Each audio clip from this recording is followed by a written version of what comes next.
एक छोटे से गांव में रोहन नाम का एक गरीब लड़का रहता था। उसकी आंखों में सपने थे, लेकिन उसकी जेब में कुछ भी नहीं था। वह एक मेहनती लड़का था, जिसे दिन रात काम करते हुए अपने परिवार का पेट पालना पड़ता था। उसकी इच्छा एक लेखक बनने की थी, लेकिन उसके पास पढ़ाई के लिए किताबें नहीं थीं और न ही लिखने के लिए कलम। एक दिन रोहन ने जंगल में लकड़ियां इकट्ठा करने के लिए कदम रखा। जंगल की खुशबू, पत्तों की सरसराहट और चिड़ियों की चहचहाहट में खोए हुए उसने अचानक एक चमकती हुई चीज देखी। जमीन पर एक पुरानी खूबसूरत कलम पड़ी थी, जो सूर्य की किरणों में जगमगा रही थी। उसकी आंखों में चमक आ गई और उसने उसे अपने घर ले जाने का निर्णय लिया।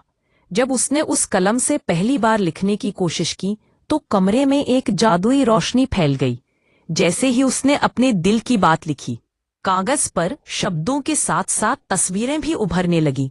उसका दिल धड़क उठा जब उसने सोचा, काश मेरे पास बहुत सारा खाना होता। अगले ही पल उसके कमरे में तरह तरह के स्वादिष्ट पकवान भर गए। वह खुशी खुशी अपने गांव वालों के बारे में सोचने लगा, अगर मैं इस कलम की मदद से अपने गांव की गरीबी दूर कर सकूं, तो यह सच में जादुई है। उसने कलम की सहायता से गांव को धन धान्य से भर दिया। लोगों की आंखों में आनंद और आशा की चमक थी।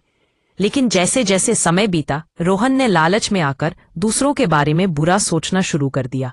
उसके मन में एक विचार आया, अगर मैं इस कलम का सही इस्तेमाल करूं तो मैं राजा बन सकता हूं। जैसे ही उसने यह सोचा, कलम ने एक भव्य महल की तस्वीर छापी और रोहन एक राजा बन गया।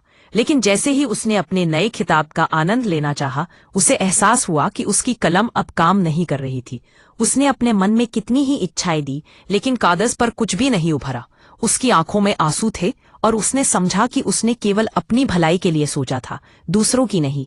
पश्चाताप करते हुए रोहन ने कलम को देखा और सोचा, मैं इसे सही तरीके से इस्तेमाल करूंगा। मैं अपने गांव को और भी बेहतर बनाऊंगा और सभी को खुश रखूंगा।